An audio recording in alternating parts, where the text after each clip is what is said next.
Hello friends, I'm Dr. Ruchika Garg, Associate Professor and a Gynecologist, and today we'll be discussing about follicular study or ovulation study. So follicular study is done by a transvaginal ultrasonography. There are two, we can do ultrasound by transabdominal route and transvaginal route, but in transvaginal route it is better because our ovaries and uterus are very closer to us, so need not be afraid that it will lead to any bleeding or it is painful. It is not at all painful. It is totally safe.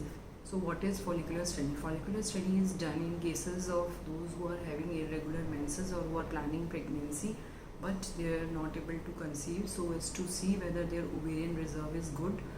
We count the number of follicles, antral follicles, AFC antral follicle count, and we follow the follicle from the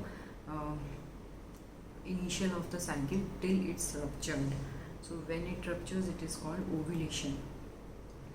So in each menstrual cycle, out of so many pool of follicles we have, one follicle becomes the dominant follicle and it grows to the size of 18 to 20 mm, and when that size is attained, it gets ruptured, and that rupturing is called ovulation.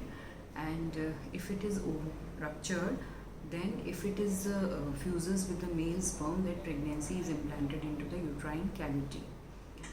So in follicular study, we call the patient on the third or fourth day of the cycle to see if there is any pre-existing follicle from the previous cycle, or any cyst or any chocolate cyst or endometriotic cyst or any simple cyst from the pre-existing cycle. And then we give some drugs to induce ovulation if she has not have regular menses or she is not able to conceive. So for induction of ovulation, we can give clomiphene, we can give letrozole, or we can give gonadotropins. Clomiphene is an anti-estrogenic drug, letrozole is an aromatase inhibitor, and gonadotropins we can give a combination of FSH or LH called HMG, or we can give pure FSH, that is recombinant FSH. So clomiphene is given in doses of 50 mg from second day of cycle to fifth day, and letrozole 2.5 mg from second day of cycle to fifth day, and we can increase the dose of clomiphene maximum 50 mg to 250 mg, but generally we see for 3 to 4 months for the action of clomiphene whether the patient ovulates or it conceives, or if it is not happening, then we can switch over to letrozole. So letrozole is the first line drug for induction of ovulation nowadays, because clomiphene has anti-estrogenic effect. It has anti-estrogenic effect on the endometrial lining. So endometrial lining is reduced, it becomes thin, and it is not receptive for implantation many times. Letrozole, if 2.5 mg is not working, we can give 5 mg, we can give 7.5 mg, or we can give a combination of letrozole for 5 days followed by gonadotropins like FSH and LH. And then we will call the patient on 8th day, 10th day, 12th day, and the rate of growth of follicle average is 1 to 1.2 mm per day, and we see whether the follicle reaches its desired size of 18 to 20 mm, following which we give an injection of HCG 5000 international unit generally, or to trigger the rupture of the follicle.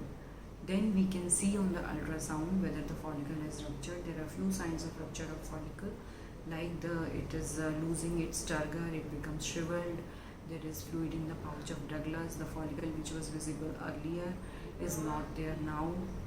And we have to also see how many number of follicles have developed. Our aim is generally to develop monofollicular development, but sometimes 2 or 3 follicles can also develop, leading to twin or triplet pregnancies if implantation happens. Or sometimes a complication of ovulation induction is ovarian hyperstimulation syndrome, or OHSS. That means very big size follicles are found, the ovary is hyperstimulated. It is generally mild, but sometimes it can be serious also, requiring patient intravenous fluids and hospitalization. So I have told you the signs of ovulation, and now if it conceives, if we are planning for an IUI, that is intrauterine insemination, in which the semen is run in a machine, and the centrifuge is taken out, and the good quality semen is introduced in the mother's cervix by means of a catheter around the time of ovulation, or we can advise planned intercourse to the patient accordingly. And after that we give, this is the follicular phase end, and after ovulation the luteal phase starts, so we will give progesterone for maintenance of pregnancy. It comes in various forms like dihydrogesterone, micronized natural progesterone, and Gestofit, and many others, alylestranol. And then we will, after 14th day of ovulation or IUI, we will ask the patient to check of her urine pregnancy test. So if you like this video, put a like so that I remain motivated for more such videos, and subscribe to this channel and share this video. Bye bye.